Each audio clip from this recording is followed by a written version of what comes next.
Tell us about the latest movie that you've seen that you enjoyed or felt was good. Yeah, I saw a movie the other night. I can't remember the name of it, but basically, an American footballer gets plastic surgery in the Second World War to make him look like a Japanese person who was raised in Japan, gets plastic surgery, infiltrates the Japanese, a concentration camp. I don't know, he's working. Anyway, it's all just, yeah, it was pretty bad. So may I hazard a guess that this was in the early hours of the morning Yes, while it breastfeeding? was. And it was black and white. Oh wow. And it was so funny talking about propaganda. They actually made me laugh. So they made the Japanese. They had the Japanese. There was one guy that had been to America and actually had seen this football player back in the day when he was a football player, right? Mm. And the football player had this thing he'd do with his hand when he was nervous. This little thing he'd do, and that's how he sort of picked that it was actually this famous football player. But he saw him running away from a dog at some point as well, and he's like, the only people that have that kind of agility and speed and athleticism are American football players. And I'm thinking, oh my goodness, no. Talk about propaganda, the Americans going, our football players are awesome. No, but it was pretty funny.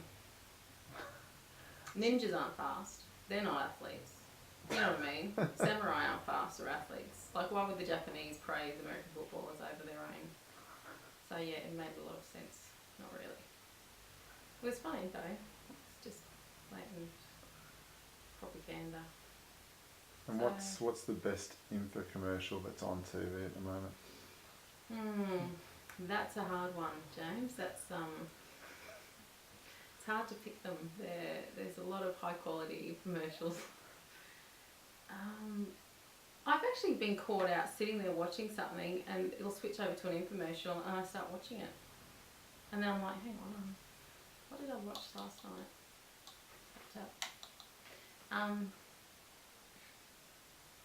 There was one that slices and dices things really quick and I was tempted. I was like, yeah, that looks good. I can...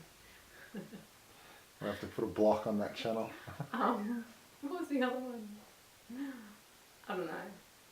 But I end up watching these and then realising, waking up to myself and realising what I'm doing. But you're vulnerable at that time of the morning, breastfeeding. yeah, and unfortunately the quality of the actual program television, as opposed to the infomercials, is sometimes so poor that... And there's hardly anything on. Like, there's probably 80% infomercials and 20%... And if you miss MASH... It's all over. It's all over. Or if you miss David Letterman, there's a pretty sad bracket of time where I think it's after the Love Boat's on, and that's the fact that I watch the Love Boat and that's not the saddest bracket time, it's after the Love Boat's on, where Charm's on and nothing else is on, and it's really bad. That's a bad time to be up. Bad time to be a post-pregnant woman breastfeeding in all hours of the night. So, and usually I literally will flip just constantly. I'll just keep flicking and yeah, look at the Weather Channel and listen to Israel, what's his name, singing Over the Rainbow, and that's about it. Is that on every night, is it? With the weather just Yeah, out? pretty much. I'm trying to think what else is on. It's a bit all over the shop. So, but you know what I've realised is those same infomercials and those same TV shows play during the day as well. Lucky you.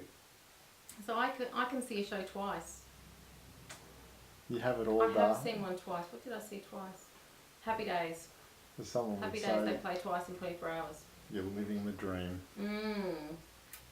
Fonzie, I've seen really early episodes of Happy Days before they actually had their theme music, Happy Days, that they were playing some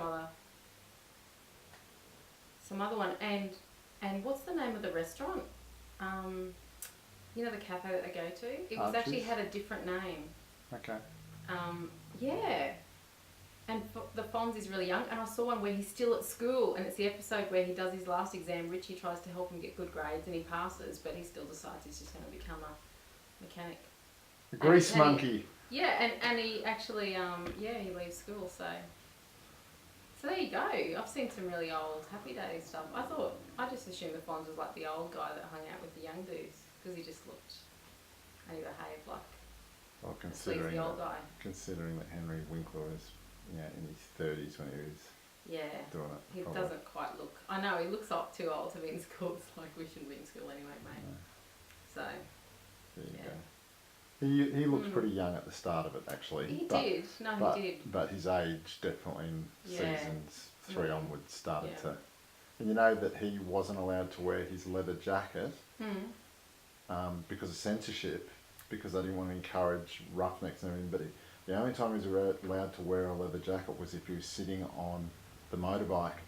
So what you'll actually find is there's well, these he's wearing this other thing. there's these ridiculous scenes that they've actually shoehorned getting the motorbike into the scene so he can wear his leather jacket. So the motorbike It might be in the lounge room Yeah. and he's fixing it or something.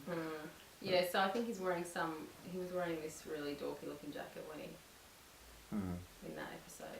Yeah. But yeah, it's pretty funny. It's good. So yeah, a bit of history for you. Yeah, thank you for a moment in time. What's the date today? It's the 16th? Who knows? 16th of the 10th. This is an insight into a new mother's life.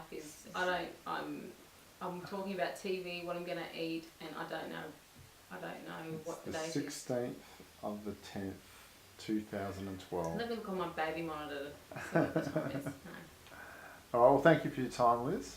it's alright. And Yeah. a bit of that. Yeah. Good stuff.